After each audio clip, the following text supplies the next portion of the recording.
Vice president के बारे में बात करते हैं। तो वाइस प्रेसिडेंट होता है वो सेकंड हाईएस्ट ऑफिस होता है। और इसका जो इलेक्शन होता है, इसमें जो वोटिंग होती है, इसमें इंडिया पीपल वोट नहीं करते हैं, जैसे कि जो लोकसभा और जो एमएल एमपी लोकसभा यानी कि जो एमपी के इलेक्शंस होते हैं, या फिर जो एमएलए के इलेक्शन होते हैं, जो लेजिस्लेटिव असेंबली यानी कि जो स्टेट इलेक्शन होते हैं, उसकी तरह नहीं होता है। इसमें इलेक्शन जो है not directly by the people, यानी कि पीपल वोट नहीं करते हैं। इसमें जो इलेक्शन होते हैं वो जो मेथड यूज होता है उसको बोलते हैं इनडायरेक्ट इलेक्शन। और इसमें जो हाउस के जो मेंबर होते हैं, जैसे कि जो लोकसभा है या राज्यसभा है, वहाँ के जो इलेक्टेड मेंबर्स हैं वो वोट करते हैं। इसमें बोथ जो इलेक्टेड होते हैं और जो नॉमिनेटेड मेंबर्स होते हैं, जैसे इलेक्टेड मेंबर यानी कि जो लोकसभा में जो इलेक्टेड मेंबर होते हैं, बाकी जैसे 530 सीट्स है, उसमें से 12 जो होता है, टोटल स्ट्रेंथ जो है लोकसभा की वो है 545। अब 530 जो है, जो वो इलेक्टेड मेंबर्स के लिए 12 जो है नॉमिनेटेड है। वैसे ही राज्यसभा में भी 12 मेंबर्स जो है नॉमिनेटेड है। तो उस केस में तो यही है कि जो टोटल स्ट्रेंथ है यानी कि 545 और 230, दोनों ही both elected and nominated members of parliament, यानी कि इसमें वोट डालते हैं। लेकिन प्रेसिडेंट के केस में सिर्फ और सिर्फ इलेक्टेड मेंबर्स ही वोट करते हैं। अब इस चीज में कि जैसे प्रेसिडेंट के केस में क्या होता है कि जो स्टेट के जो एमएलए होते हैं वो भी वोट करते हैं।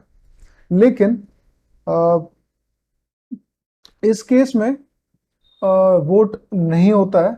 मतलब कि जो वाइस प्रेसिडेंट होता है, वाइस प्रेसिडेंट के केस में वाइस प्रेसिडेंट के केस में ये एमएलए वोट नहीं करते हैं।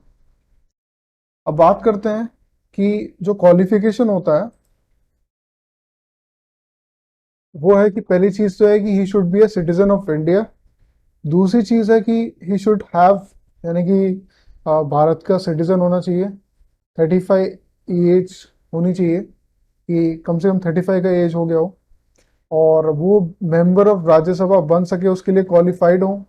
और कोई भी ऑफिस ऑफ प्रॉफिट, यानी कि कोई भी ऐसी पोस्ट जहां पर पद का दुरुपयोग ना किया हो, वैसी पोस्ट उस वो पोस्ट में ना हो, यानी कि ऑफिस ऑफ प्रॉफिट में ना हो।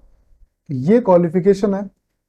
अब जो टर्म ऑफ ऑफिस है, जैसे जो प्रेसिडेंट होता है और वाइस प्रेसिडेंट, दोनों की जो टर्म ऑफ ऑफिस है वो है 5 इयर्स। और रेजिग्नेशन रेजिग्नेशन की बात करें तो जो रेजिग्नेशन होता है वो लेटर, इन्हें राइटिंग में लेटर दिया जाता है, वो प्रेसिडेंट को हैंड ओवर किया जाता है। और अगर इनको रिमूव करना हो तो वो राज्यसभा रिमूव करती है।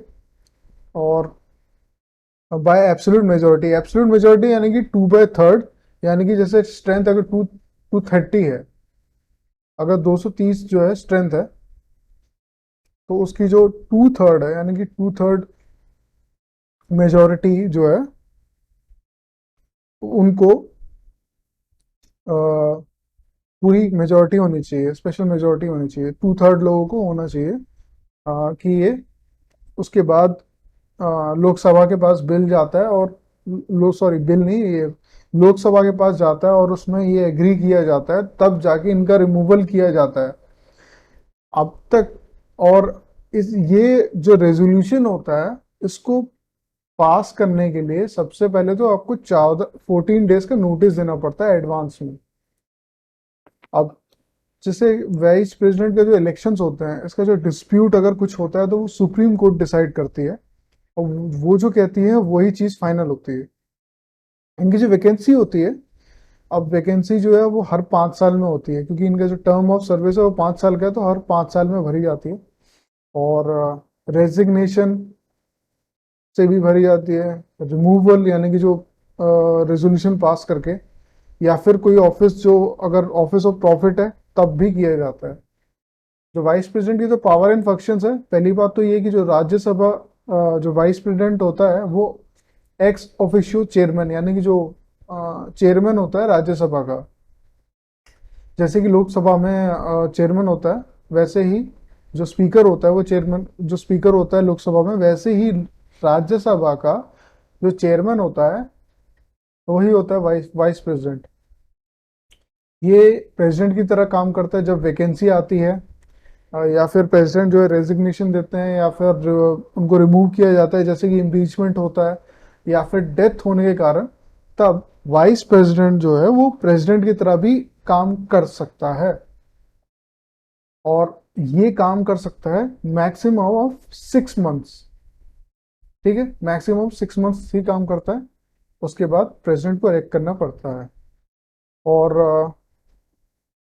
अगर जो प्रेसिडेंट है वो अपने जो काम है वो नहीं कर पा रहा होता है, उस केस में भी वाइस प्रेसिडेंट जो है प्रेसिडेंट की तरह काम कर सकता है।